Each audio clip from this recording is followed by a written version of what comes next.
think I'll be ready. Oh. I think it'll be just fine.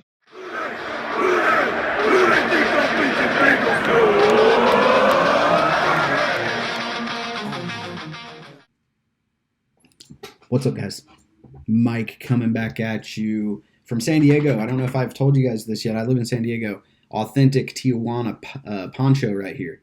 Got it from a dude for like several pesos. He was giving away tequila shots. I was more interested in the tequila, to be honest with you, but he talked me into buying a poncho, and I was, here it is. So, look, guys, everybody's freaking out about free agency because the Bengals haven't signed anybody yet. They can't sign anyone yet. Chill out. Everybody chill, okay? It's gonna be okay. We're gonna jump into a 7-round mock. We're gonna go all 7 rounds. I'm using PFF mock simulator because I like its usability. It's pretty great.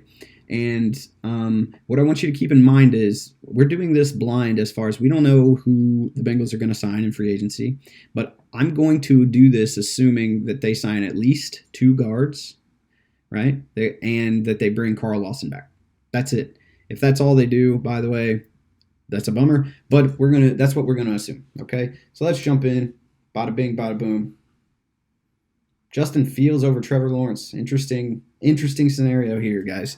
Jamar Chase off the board. That's interesting as well. But in this scenario, the Bengals go Penei Sewell. I mean, they just do. I do too, by the way. I think Penei Sewell's upside is too big, is too high to pass up. You're talking the M word here. His ceiling is Munoz-esque. Don't kill me. I know. Sacrilegious. I can't believe he said it. He said it, guys. Oh my God. Whatever. Here we go.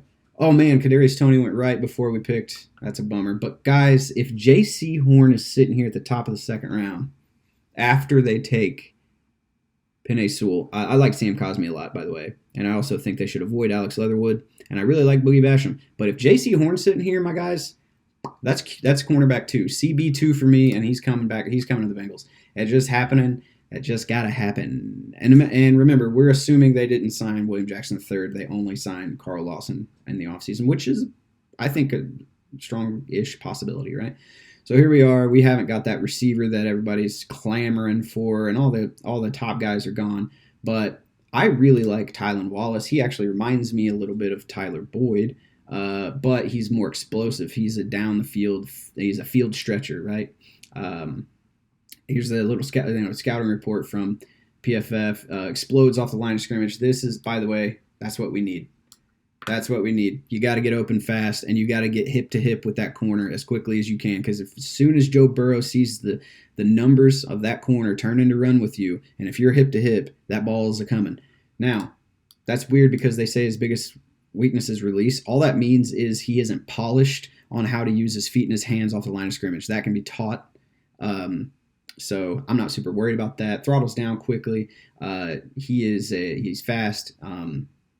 He has a pretty great breakout edge. In fact, he's never had a season graded under 80 for the per PFF. So that's who we doing. Tylan, my guy, get in there. Get the stripes on. Get them stripes on you. Get them. It's always exciting waiting to see who's going to be here when I pick. Oh, man. Look at this. Look at it. Okay. So here's the thing, guys. There are a bunch of players here I actually really like.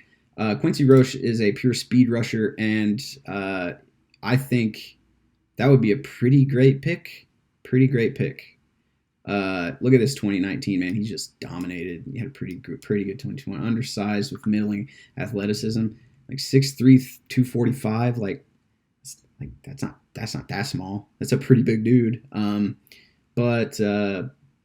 Yeah. The thing is, he'll be 23 years old when you draft him. That's a little bit of a downside. I like Rodarius Williams as well. At the Senior Bowl, he performed really, really well. He was probably the 2nd best corner there. And he's 6'1". He's one of those longer corners that our boy Lou said that he likes. He likes the length. I don't like this. This right here, by the way, he's essentially a poor man's William Jackson III, right? So if you're going to draft this guy, you might as well re-sign William Jackson III. But a big time move here. Even if the Bengals sign 2 guards, have you guys ever seen Ben Cleveland? Like, you ever seen him, like seen him physically? He's a freaking monster. He is just huge. Enormous human being, right? Weighs in at 335 without much hanging off him. And when they say that, you guys, let me show you what I'm talking about. Ben Cleveland.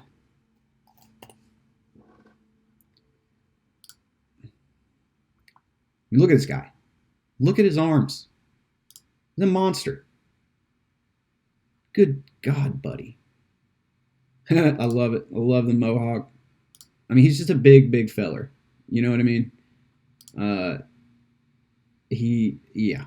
And if you saw him at the Senior Bowl too, he was just huge. You know what? I talked myself into it. Let's get that line cleaned up. Look, everybody's saying you got to protect Joe Burrow. Penei Sewell and Ben Cleveland. That's a pretty damn good start. Get depth on that offensive line. At least one of those guys are starting for you. And here we go in round. Where are we at? Round 5. Round 5. What are we looking at? My guys. Where are we at? You know what? I really like Trey Sermon. But he's a little slow. Marlon. So I can't. Was it Marlon Tuipulotu? Yep. So the great thing about Marlon here is that he is a 3-tech, and that's what the Bengals need. Powerful flame, only lists 305. Serious pop in his hands, tremendous shedding blocks, very consistent with hand placement. So he's just a technically sound dude. 3 years straight as a starter. It says limited athlete, only 1 year. You know what? Here's the thing. Everybody said Geno Atkins was a limited athlete as well. So there you go. Whatever. So here's the thing. He's got games where it looks like he kind of really didn't do well, huh? How old is Marlon? My bad. I missed it. Redshirt senior. He's old. He's going to be like 23 when you draft him.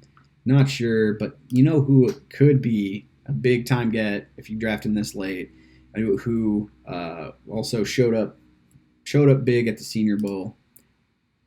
Nico Collins. I'm not a big Michigan guy. Not that kind of guy.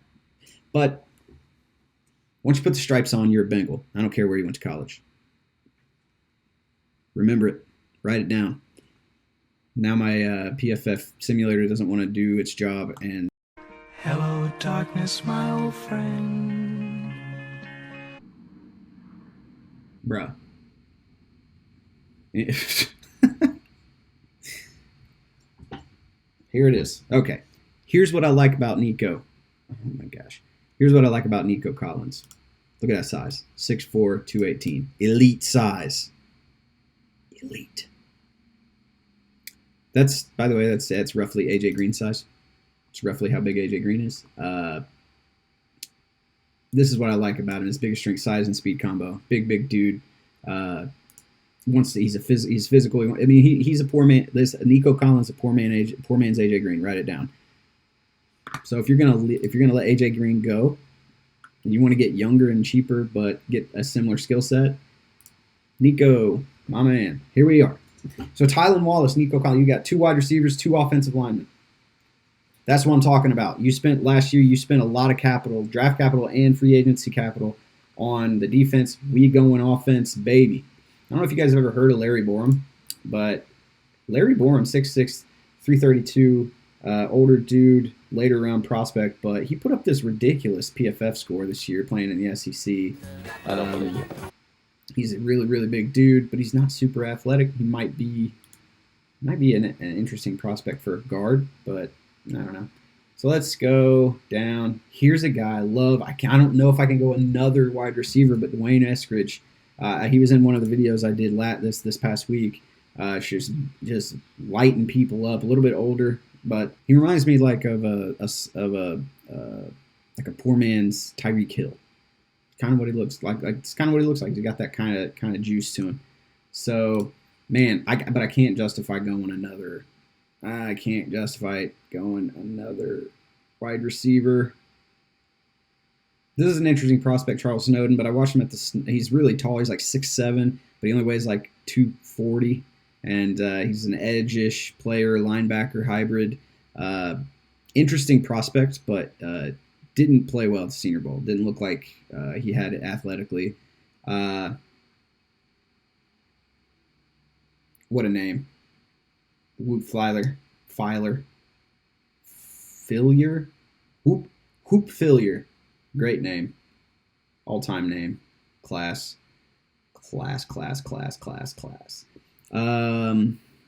You know what?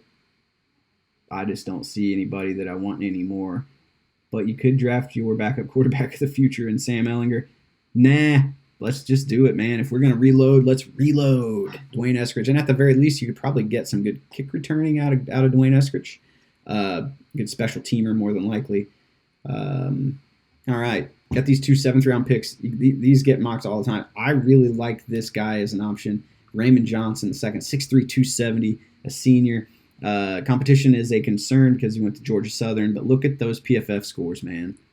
He looks like he just dominated whatever the hell conference Georgia Southern is in. The Eagles. Fly, Eagles, fly. I like the upside here and potential for another rotational pass rusher, right? I'm a big West Virginia fan. I don't know if you guys knew that. Country Roads is my shit, but I don't know about Tony Fields. He's just kind of small. He's like a big safety more than a linebacker. I probably wouldn't do it. I do think that Tardarell Slayton would be an interesting pick here. He's a massive defensive interior player out of Florida, but 6'5", 340. That's a freaking refrigerator, my man. But you can see he's kind of been a middling type player. If you're gonna go interior rusher, this is another 3-tech. Taquan Graham out of Texas. I've watched some film on this guy. Got some juice. He really does. And he played some top competition. So let's go and do it. Man. This one felt weird, guys. This is a weird falling draft for me. Actually, several of these guys I've never picked before. I've done like 100 of these. Some of these guys I've never picked before. J.C. Horn falling to 37. Not bad. By the way, J.C. Horn immediately becomes one of your starter. The opposite of he starts his rookie year opposite of Trey Waynes.